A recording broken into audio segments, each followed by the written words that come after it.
बिस्मिल्लाहिर्रहमानिर्रहीम। अजीज तलबा, उम्मीद है आप लोग खैरियत से होंगे। आज हम जिस मौजू पर गुफ्तगू करने जा रहे हैं वो है जी कायदे आज़म बतौर गवर्नर जनरल। कायदे आज़म ने बतौर गवर्नर जनरल 14 अगस्त 1947 तो 11 सितंबर 1948 तक काम किया और इस तक में पाकिस्तान की लिए मदरजा झैल इकदाम उठाए। नंबर 1 कानून साज असम्बली, नंबर 2 नया परचम, नंबर 3 अबूरी दस्तूर, नंबर 4 मरकजी हुकूमत की तश्कील, नंबर 5 कायदे आज़म के इख्तियारात, फिर मरकजी नज़्म नस्क का ढांचा, अवाम के एतमाद की बहाली, मईशत की बहाली, स्टेट बैंक का क्याम, सनती तरक्की, कौमी ज़बान, दाखिला हिकमत अमली, सुबह सरहद की कांग्रेसी वजारत की बरतरफी, कबायली इलाकों से फौज की वापसी, रियासतों के इलाहाक का मसला, मसला कश्मीर, कौमी मुफाद और वक़ार की हिफाजत, दारुल हुकूमत का क़याम, दिफाई वतन, मजबूत पाकिस्तान, निज़ाम हुकूमत, इंतज़ामिया के लिए रहनुमाई, खाद्य हिकमत अमली की तसीस, नहरी पानी का मसला, तालीम, मुस्लिम लीग की तंजीम नौ, दस्तूर के रहनुमा असूल। हम इन सब पर गुफ्तगू करेंगे और इंशाअल्लाह ताला अपने 1 या 2 लेक्चर्स के अंदर या 3 लेक्चर्स के अंदर हम इसको इख्तिताम पजीर करेंगे। कायदे आज़म ने गवर्नर जनरल की हैसियत से हल्फ उठाने के लिए कराची तशरीफ लाए। आइन साज असम्बली का पहला इजलास 11 अगस्त 1947 को कराची में मुनक्किद हुआ। इसमें कायदे आज़म को दस्तूरिया का सदर मुंतखब किया गया। 12 अगस्त के इजलास में दस्तूरिया ने बाबाई कौम और कायदे आज़म के मुकाम और मर्तबे का रस्मी इतराफ़ किया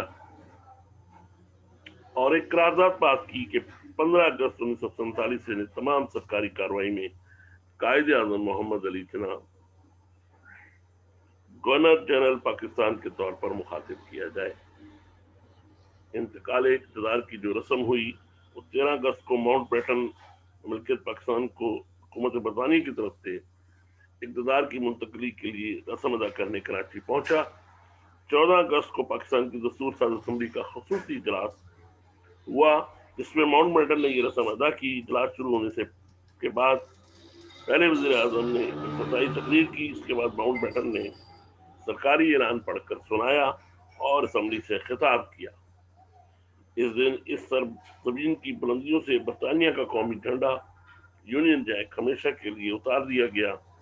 इस तारीखी तकरीब में कायदे आज़म मोहम्मद अली जिन्ना ने पाकिस्तान के पहले गवर्नर जनरल के ओहदे का हल्फ उठाया। आपसे ये हल्फ जस्टिस अब्दुल रशीद ने लिया। यूं मुसलमानों हिंद की तारीख में एक नए दौर का आगाज हुआ।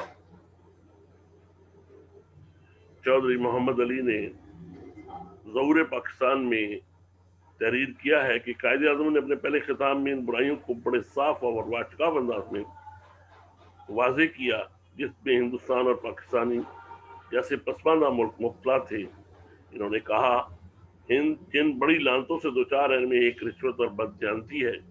मैंने ये नहीं कहता कि दूसरे मुल्क इससे मुतमईन इससे बचे हुए हैं, लेकिन मेरे ख्याल में हमारी हालत बदरजा अबतर है। ये यकीनन एक जहर है। मैं किसी भी नौयत की बददियानती और अकबर नवाजी से दरगुजर नहीं करूंगा और ना ही किसी ऐसे असर और दबाव को बर्दाश्त करूंगा जो मुझ पर बराह रास्त या बिलवास्ता डाला जाएगा। जहां कहीं मुझे मालूम होगा कि ऐसी कोई खराबी राइज है या आला या अदना सतह पर कहीं भी मौजूद है, मैं यकीनन इसे रवा नहीं रखूंगा। कानून साज असम्बली जो पाकिस्तान के मार्ज़ वजूद में आने के बाद बनी, पाकिस्तान पहली कानून साज असम्बली 69 अरकान पर मुश्तमिल थी, 69। ये अरकान हिंदुस्तान की पार्लियामेंट में पाकिस्तानी इलाकों की नुमाइंदगी करते थे। कानून साज असम्बली पाकिस्तान का पहला इजलास 11 अगस्त 1947 को कराची में मुनक्किद हुआ, जिसकी सदारत नामजद वज़ीर कानून चुगंदर नाथ मंडल ने की। दस्तूरिया का इजलास 11 अगस्त से 14 अगस्त तक जारी रहा, जिसमें कई अहम फैसले किए गए। बाद जब बहावलपुर, खैरपुर, सूबा सरहद और बलूचिस्तान की रियासतें पाकिस्तान में शामिल हो गईं تو इन ریاستوں کو نمائندگی دینے کے لیے قومی اسمبلی میں 4 سیٹوں کا اضافہ کر دیا گیا۔ 1948 میں مہاجرین کی نمائندگی کے لیے 6 نشستیں بڑھا دی گئیں۔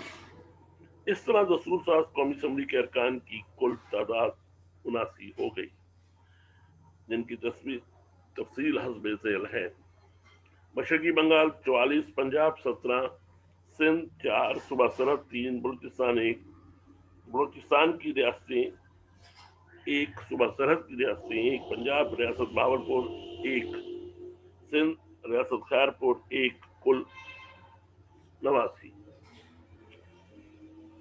کسی بھی ملک کے لیے اس کا پرچم بھی نیا ہونا یا بننا ضروری ہوتا ہے۔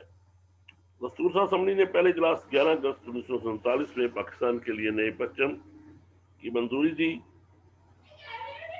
چودھری محمد علی ظہور پاکستان میں رقم طراز ہیں۔ اس مسئلے پر کافی بحث ہوئی۔ ماؤنٹ بیٹن پرچموں اور علامتی نشانات کے بارے میں سند ہونے کا دعوے دار تھا، اس نے بھی اس مسئلے پر بڑی دلچسپی لی۔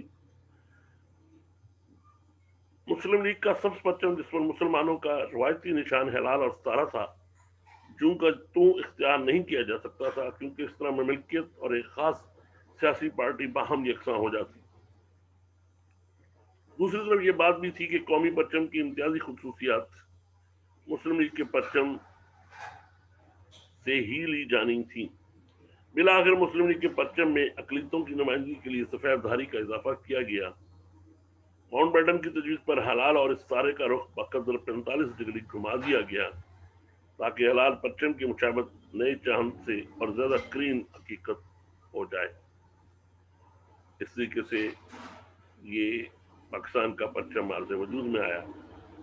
عبوری دستور آئین ساز اسمبلی نے 14 اگست 1947 کے اجلاس میں قائد اعظم محمد علی جناح کو اسمبلی کا صدر اور مولوی تمیز الدین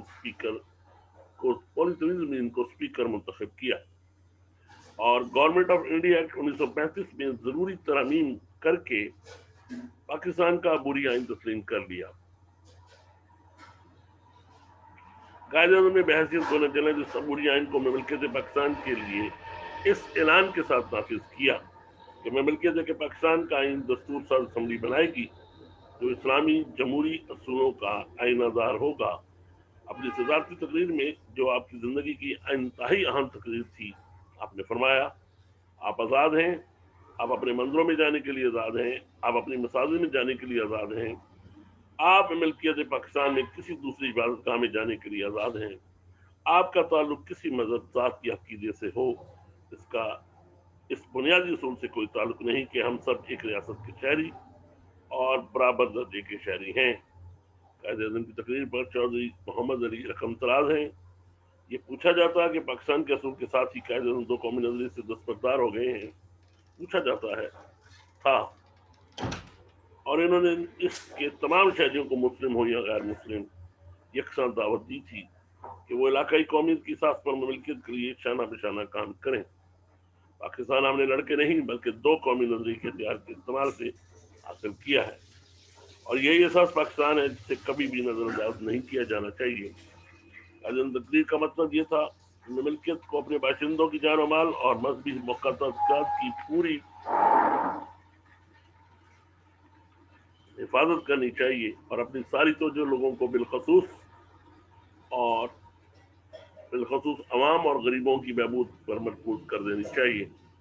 سیاسی تدبر کے یہ عملی فرائض صرف اسی وقت باحسن خوبی ادا کیے جا سکتے ہیں کہ سب شہریوں کو مساوی حقوق اور مساوی ذمہ داریوں سے بہرہور کیا جائے، لیکن اس سے نہ اس حقیقت کی نفی ہوتی تھی کہ پاکستان کے باشندوں کی بھاری اکثریت مسلمانوں پر مشتمل ہے، اور نہ ہی مسلم قوم کو قیادت کی ذمہ داری سے سبکدوش کیا جا سکتا تھا۔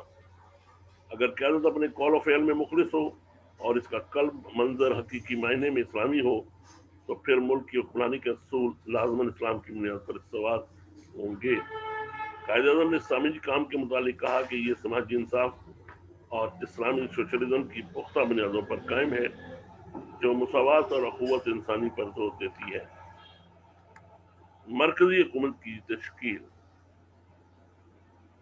پاکستان کی پہلی کابینہ نے 15 اگست 1947 کو حلف اٹھایا اس میں مدرجہ ذیل وزارت شامل تھے، وزراء شامل تھے۔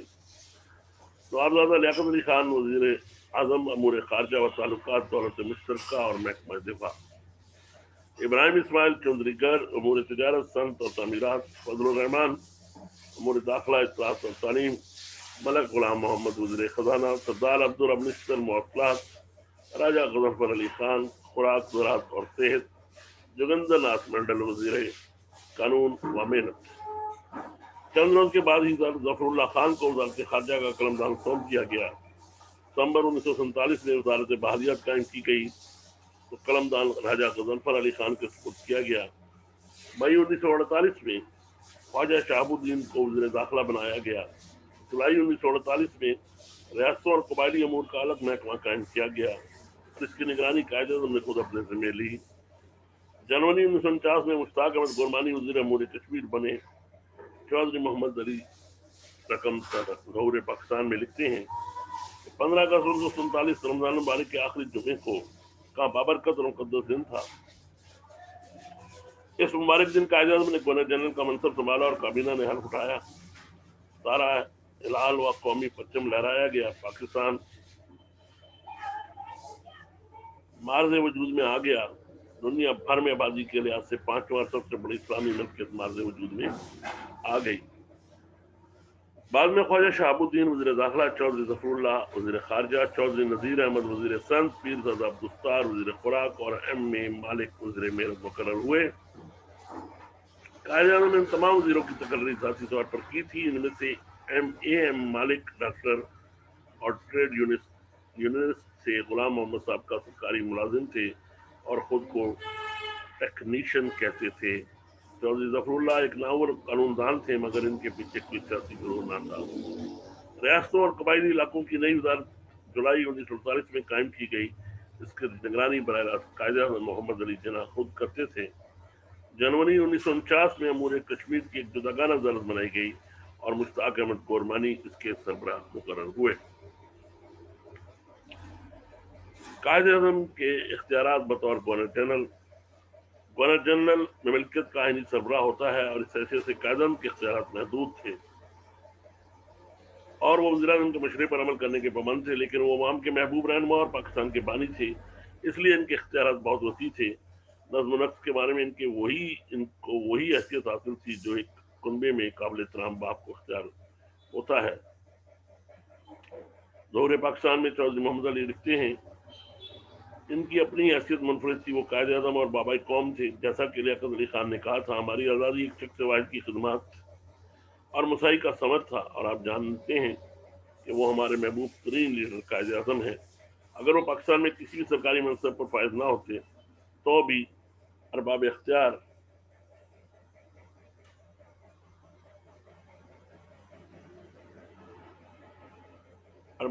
رہنمائی اور ہدایت کے لیے انہی سے رجوع کرتے۔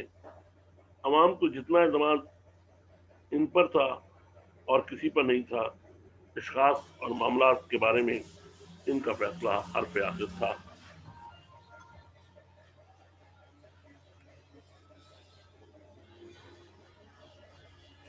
لیاقت علی خان وزیر اعظم پاکستان نے آپ کا نائب کا کردار بحسب خوبی ادا کیا۔ اس دور میں نظم و ضبط چلانے کی قانونی ذمہ داری لیاقت علی خان کے کندھوں پر تھی، مگر عملی طور پر وہ قائد اعظم کے احکامات پر عمل کرتے تھے۔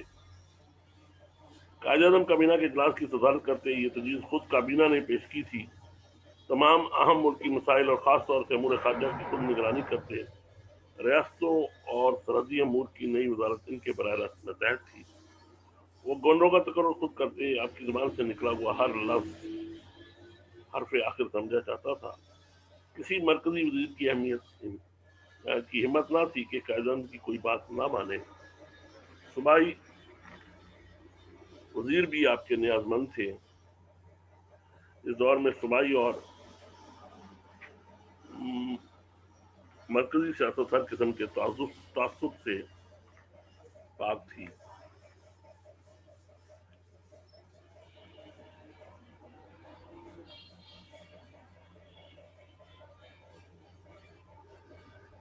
چودھری محمد علی لکھتے ہیں ظہور پاکستان میں کہ صوبہ پرستی एक और मसला जो था वो सुबह परस्ती का था। मुझे यकीन है कि आप इस बात का लाजमन एहसास होगा कि पाकिस्तान जैसी नौ तश्कील में मिलकियत में जिसके मजीद बना दो हिस्से एक दूसरे से बहुत दूर वाक़ हैं, इसके तमाम शहरियों में ख्वाइन का ताल्लुक किसी हिस्से से हो, हम आहंगी और इत्तेहाद का मुजस्सम मुजाहरा है और हमेशा इसकी यही कैफियत रहनी चाहिए। सच्चे मुसलमानों की तरह हमें इस इत्तेहाद की अहमियत के साथ हिफाजत करनी चाहिए और इसे बरकरार रखना चाहिए। अगर हमने अपने बारे में ये सोचना शुरू कर दिया कि हम पहले बंगाली, पंजाबी, सिंधी वगैरह हैं और महज इत्तेफाक से मुसलमान और पाकिस्तानी हैं, तो फिर पाकिस्तान का शराजा लाजमन बिखर जाएगा।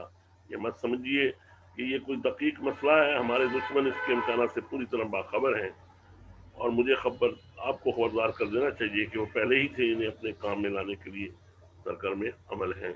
ये कायदे आज़म के इर्शादात हैं। मजीद फरमाते हैं, आपने एक इलाका, बहुत वसी इलाका अपने लिए हासिल कर लिया, ये सब आपका है। आपकी मरकजी हुकूमत कायम हो गई जहाँ मुख्तलिफ हिस्सों को नुमाइंदगी हासिल है। इसलिए अगर आपने आपको आप बहसीत कौम तमीर करना चाहते हैं तो बराए खुदा इस सुबह परस्ती को छोड़ दीजिए। उसके बाद है जी मरकजी नस्म नस्क का जो ढांचा है वो कैसे तश्कील पाता है, उसके बारे में हम बातचीत करेंगे। पाकिस्तान बनने के बाद कायदे ने नई ममलकत को मजबूत बुनियादों पर खड़ा करने के लिए दिन रात काम किया। आपने मरकजी नस्म नस्क का ढांचा तैयार किया और इसकी बुनियादें मजबूत की। हिंदुस्तान की सिविल सर्विस को पाकिस्तान सिविल सर्विस में बदल दिया गया। सूबों और मुल्क के मुख्तलिफ जरूरियात पूरी करने के लिए सर्विसों के ढांचे में लचक पैदा की। सूबों और मुल्क की मुख्तलिफ जरूरियात पूरी करने के लिए सर्विसों के ढांचे में लचक पैदा की। हिंदू अफसरों के चले जाने के बाद खाली होने वाली असामियों को पुर करने के लिए जूनियर सिविल मुलाजमीन को आला इंतजामी ओहदों पर तरक्की दे दी गई। लेकिन ये सब कुछ अभी नाकाफी था। बरतानी अफसरान और माहिरीन को सिविल और फौजी दोनों शोबों में इनके ओहदों पर बरकरार रखा गया। आपने बरतानी हुकूमत से दरख्वास्त की थी कि इनके कुछ अफसर पाकिस्तान में रहें ताकि वो मुसल्लह अफवाज की तश्कील करें, सूबों के कोंडरों के फ़राइज़ अंजाम दें और सरकारी महकमों में इंतजामी अफसर बने। कायदे आज़म ने सरकारी अफसरों में पाकिस्तान की खिदमत का जज्बा उजागर करने और मुश्किल हालात में सब्र और सुकून के साथ अपने सरकारी फ़राइज़ अंजाम देने की लगन बढ़ाने के लिए इनसे खिताब किया। आपने 11 अक्टूबर 1947 को खालिद दीना हाल कराची में पाकिस्तान के सिविल और फौजी अफसरों से खिताब करते हुए नई ममलिकियत के मसाइल का जिक्र करने के बाद पंजाब और भारत के दूसरे इलाकों के अलमनाक हालात का तस्करा किया और इन मुलाजमीन के साथ इजहार हमदर्दी किया जिनके रिश्तेदार फसादात में शहीद हो गए थे। आपने कहा, इन हालात में हमें हिम्मत हारने की बजाय नए हौसले से काम करना चाहिए ताकि दुश्मन के नापाक अज़ाइम को मलिया मेट कर दिया जाए। पाकिस्तान की इमारत को मजबूत और मुस्तहकम बुनियादों पर कायम करने के लिए काम काम और ज्यादा काम की जरूरत है। मुझे इस बात का एहसास है कि आपने जंग के दौरान शदीद दबाव में काम किया है और अब आप आराम करना चाहते हैं। याद रखिए, लड़ाई खत्म नहीं हुई बल्कि अभी शुरू हुई है। अगर हम फतह हासिल करना चाहते हैं तो हमें जबरदस्त जद्दोजहद करना होगी। ये तामीरी जद्दोजहद बेलौस कारकर्दगी और फ़राइज़ से लगन का ज़माना है। एक आज़ाद मुल्क के सरकारी अफसरों का रवैया अवाम के साथ हाकमाना नहीं बल्कि खादमाना होना चाहिए।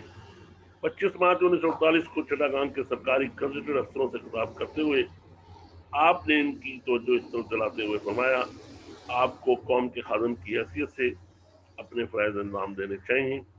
आपका रवैया आवाम के साथ दिलाए आपको का रवैया आवाम को एहसास दिलाए कि आप हाकिम नहीं, कौम के खादिम और दोस्त हैं। इंसाफ, ईमानदारी, जानतदारी और साबित कदमी के आला मेयार के मुताबिक अपने फ़राइज़ अंजाम दें। अगर आप मेरी नसीहत पर अमल करेंगे तो मुझे यकीन है कि अवाम की निगाह में आपका एतमाद, मुकाम और मर्तबा बुलंद होगा और वो आपको अपना दोस्त और खैर ख्वाह समझेंगे। सिविल सर्विस के बारे में तय पाया कि पाकिस्तानी इलाके से ताल्लुक़ रखने वाले मुलाजमीन हुकूमत पाकिस्तान के और भारत में आने वाले इलाकों से ताल्लुक़ रखने वाले मुलाजमीन भारत सरकार के मुलाजिम होंगे। सरकारी मुलाजमीन ही कारोबार हुकूमत चलाने के जिम्मेदार होते हैं, इसलिए इन्हें बड़ी अहमियत हासिल होती है। हिंदुओं और सिखों ने रेलुओं पर हमले करके रेलवे का सफर को पुरखतर बना दिया। इस तरह के हमें पाकिस्तान तक सिर्फ एक तिहाई मुलाजिम पाकिस्तान पहुंचे। चुनाचे कायद-ए-आज़म ने बरतानी कंपनी से ऑपरेशन पाकिस्तान के नाम पर 26 चारे हासिल किए और इनके जरिए पाकिस्तानी मुलाजमिन को कराची पहुंचाया गया। सरकारी मुलाजमिन की आमद का सिलसिला अक्टूबर 1947 तक जारी रहा। क्या में पाकिस्तान के सिविल मुलाजमिन की शदीद तरीन कमी थी। इस सूरत हाल की वजाहत के लिए चौधरी मोहम्मद अली ज़हूर पाकिस्तान में लिखते हैं, सूबों में से अमले की शदीद तरीन कमी मशरकी पाकिस्तान में थी। तकसीम के वक्त इंडियन सिविल सर्विस में मशरकी पाकिस्तान से ताल्लुक रखने वाला सिर्फ एक अफसर था। इंडियन पुलिस में चंद अफसर थे और इनसे भी कमतर दूसरे आला सर्विसेज में। बाकी मुसलमान अफसर या मगरबी पाकिस्तान से ताल्लुक रखते या मुस्लिम अकलती सूबों से आए थे। अगरचे अकलती सूबों के मुसलमानों को मशरकी या मगरबी पाकिस्तान में जाने का मुसावी हक था, लेकिन इनमें से ज्यादातर मगरबी पाकिस्तान में आए हुए और बहुत जल्द आम आबादी में घुल मिल गए। हर दौर में मगरबी पाकिस्तान को बड़े सगीर के दरवाजे की हैसियत रही है। बाहर से लोग कसीर तादाद में आते रहे और नस्लों और सकाफतों की कटाली में मदगम होते रहे। मशरकी पाकिस्तान बरसगीर के पल्ले सिरे पर होने के बाद निस्बतन महफूज था और इसलिए ज़हनन अलग थलग था। इस तरह मशरकी पाकिस्तान ने बंगाल से बाहर के इलाकों से आने वाले हर शख्स को, ख्वाह वो सरकारी अफसर था या ताजिर, मगरबी पाकिस्तानी करार दिया। चुनाचे मगरबी पाकिस्तान और हिंद के अकलीती सूबों के अफसरों को एक ही खाते में जमा कर दिया गया। अवाम के इत्तेमाद की बहाली। पाकिस्तान की नई मुमलकत को जिन बेशुमार मुश्किलात और तकलीफ का सामना करना पड़ा, उनमें इसने अवाम के हौसलों पर बुरा असर डाला था। जरूरत इस बात की थी कि इनके दिलों को एक बार फिर गरमाया जाए और इनमें खुद इत्तेमादी और अपने रोशन मुस्तकबिल पर यकीन का जज्बा उजागर किया जाए। इसके लिए खालिद जिन्ना हाल पाकिस्तान के सिविल और फौजी अफसरों से खिताब करने के बाद 26 अक्टूबर को आप बदरिया हवाई जहाज कराची से लाहौर आ गए और गवर्नर पंजाब सर फ्रांसिस मोडी के मेहमान रहे। आपने 30 अक्टूबर को यूनिवर्सिटी ग्राउंड लाहौर में लाहौर के मुसलमानों के एक अजीम इज्तिमा से खिताब करते हुए फरमाया, हमने अपनी मनपसंद मंजिल हासिल कर ली है और एक आज़ाद और खुदमुख्तार पाकिस्तान कायम कर लिया है जो दुनिया की 5वीं बड़ी रियासत है। कोई कौम बगैर तकलीफ और कुर्बानी की आज़ादी हासिल नहीं कर सकती। हाल ही में बरसगीर में अफसोसनाक वाक़यात हुए हैं, वो इस बात का सबूत है कि हम बेशुमार मुश्किलात और तकालीफ में घिरे हुए हैं, लेकिन मैं बड़े इत्तेमाद से ये बात कह सकता हूँ कि जुर्रत, खुदएतमादी और खुदा के फजल करम से हम कामयाब और कामरान होंगे। इस वक्त बाज़ लोग ये सवाल उठाने लगे थे, जो कीमत मुसलमानों को पाकिस्तान के लिए अदा करना पड़ी है वो बहुत महंगी थी। इसका जवाब देते हुए आपने फरमाया, बाज़ अनासिर पाकिस्तान के मुसलमानों में ये कहकर बदली पैदा करने की कोशिश कर रहे हैं कि मुस्लिम लीग ने 3 जून का प्लान मंजूर करके गलती की। वो पाकिस्तान के लिए इससे मसाइल पाकिस्तान के लिए इसने मिसाइल पैदा कर दी हैं, लेकिन याद रखिए पाकिस्तान के बगैर इस बर सगीर में मुसलमानों का बाहैसियत कौम कोई मुस्तकबिल न था। जहाँ तक मसाइल का ताल्लुक है, मुसलमान कौमों की रवायत ये नहीं कि वो मसाइल से घबरा जाए, बल्कि ये है कि मसाइल जितने बड़े हों वो अपनी हिम्मत इतनी ही बुलंद रखें। कायद-ए-आज़म ने 30 अक्टूबर को रेडियो पाकिस्तान लाहौर से भी कौम से खिताब किया। आपने फरमाया, मौजूदा संगीन हालात में हमें हौसला आने की बजाय नए वलवले और जोश से काम लेना चाहिए ताकि दुश्मनों के मंसूबों को नाकाम बना दिया जाए। मुसीबतों और कुर्बानियों के बगैर आज़ादी जैसी नेमत किसी किस्म के हिस्से में नहीं आती। हमारी मुश्किलात बेमिसाल हैं, हमारी मुसीबतें और तकलीफ बेअंदाज़ा हैं। हौसला बुलंद रखो, इस तकलीफ के दौर से हम कामयाबी के साथ गुजर जाएंगे। हमारे दुश्मनों ने हमारे खिलाफ गहरी साजिश की है, हमें इसका मुकाबला करना है। हमें कुफर की इन ताकतों का मुकाबला करना है जिसके लिए खुदा ने हमें हिम्मत और इत्तेमाद की दौलत से नवाजा है। अगर हमने कुरान और पाक को अपनी हिदायत का सत्य बनाए रखा तो आखिरी फतह हमारी होगी। हमारे पास जहानत है, पाकिस्तान अजीम वसाइल और हर इम्कानी जुर्रत, हिम्मत और इस्तिक़लाल के इंसानों से भरी हुई है। मुझे यकीन है कि 7 करोड़ अफराद पर मुश्तमिल ये मजबूत और हम कौम को किसी चीज़ से डरने की जरूरत नहीं। आपका फ़र्ज है کہ آپ کام اور کام کریں، ہم کامیاب ہوں گے۔ ہمیں اتحاد، ایمان، نظم اور ایمان کے مقولے کو کبھی بھولنا نہیں چاہیے۔ قائد اعظم کے جرأت مندانہ الفاظ نے قوم کو ڈھارس دی، ان کا اعتماد بحال کیا، اس سے وہ قومی جذبہ بیدار ہوا جس کے سامنے دنیا کی مشکل آسان ہو گئی۔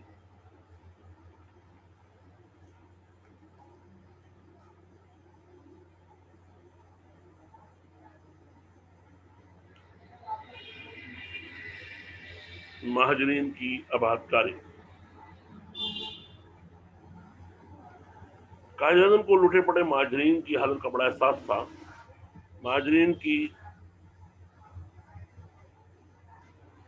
زیادہ تعداد پنجاب میں داخل ہو رہی تھی، اس لیے آپ نے سب سے زیادہ تو جس طرح مبدول کی مرکز میں ایک نئی وزارت برائے مہاجرین قائم کی اور اس کا سربراہ راجہ غضنفر علی خان کو بنایا۔ صوبوں میں بھی بحالی مہاجرین کی وزارتیں قائم ہوئی۔ مہاجرین کی امداد کے لیے قائد اعظم ریلیف فنڈ قائم کیا گیا۔ اس فنڈ میں عوام اور دولت مند لوگوں نے دل کھول کر چندہ دیا۔ قائد اعظم مہاجرین کے لیے رہائش اور خوراک کے انتظامات کا جائزہ لینے لاہور تشریف لائے۔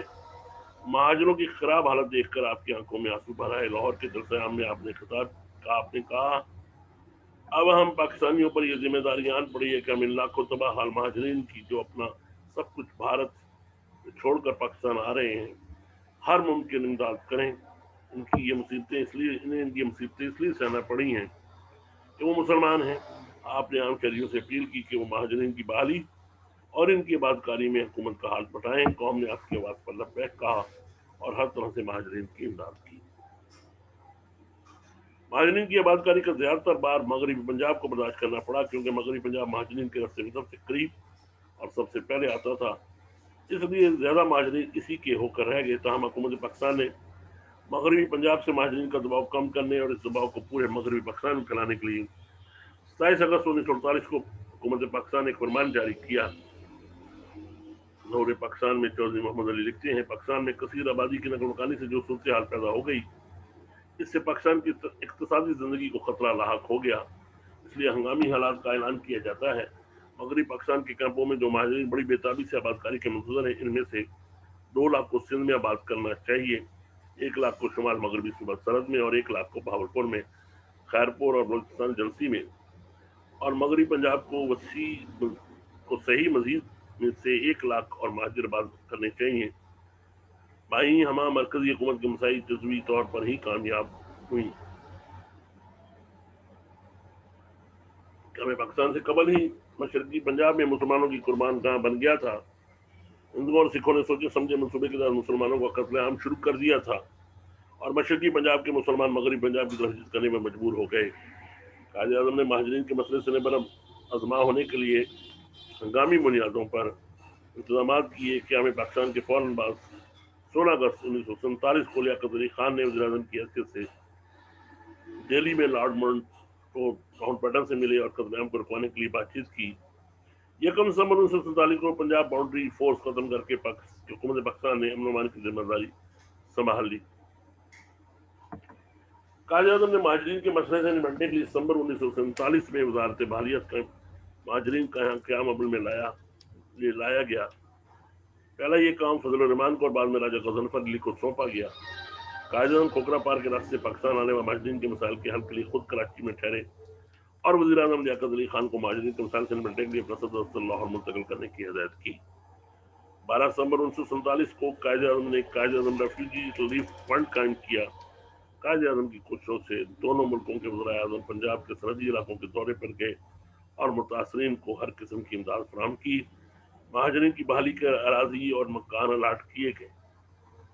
اس طریقے سے مہاجرین کو خاصی حد تک اکوموڈیٹ کیا گیا یا انہیں ریلیف دیا گیا۔ معیشت کی بحالی۔ معیشت کو نظام ملکیت میں ریڑھ کی ہڈی کی حیثیت حاصل ہوتی ہے۔ نئی ملکیت کو معاشی بدحالی کا سامنا تھا۔ بھارت پاکستان کو اقتصادی بدحالی میں مبتلا کر کے مفلوج کرنا چاہتا تھا، چنانچہ بھارت نے پاکستان کے ساتھوں میں 75 کروڑ میں سے صرف 20 کروڑ ادا کیے۔ قائد اعظم نے وزیر خزانہ ملک غلام محمد کو مالی سمجھوتے کے لیے بھارت بھیجا۔ اس طرح دونوں ملکوں کے مابین ایک مالی سمجھوتا ہو گیا۔ سید حسن ریاض پاکستان ناگزیر انتہا میں لکھتے ہیں کہ ہر چیز میں پاکستان کا حصہ 17.5% تھا۔ پاکستان کو کراچی میں نئی مرکزی حکومت قائم کرنی تھی اور اس کے تفاظر کے لیے ہر چیز کی ضرورت تھی۔ ایک ایک ایک تھیلی اور دو موجے کا کھیل کھیل رہا تھا۔ قائد اعظم پاکستان کی معیشت کی فوری طور پر بحالی اور اسلامی خطوط رفتار کرنے کی کوشش کی۔ چودھری محمد علی ظہور پاکستان میں رقم تراز ہیں۔ مغرب کے معاشی نظام نے نو انسانی کے لیے تقریباً نہ حل ہونے والے مسائل پیدا کر لیے ہیں، اور ہم میں سے اکثر یہ محسوس کرتے ہیں کہ کوئی معجزہ ہی اس تباہی سے بچا سکتا ہے جو اس وقت دنیا کو درپیش ہے۔ مغرب کے معاشی نظریہ اور معمول کو اختیار کرنے سے ہمیں اپنے نسل العین عوام کو خوشحال اور خوشنود بنانے کے اصول میں کوئی مدد نہیں ملے گی۔ باقی گفتگو ہم انشاءاللہ تعالی کل اپنے لیکچر میں کریں گے۔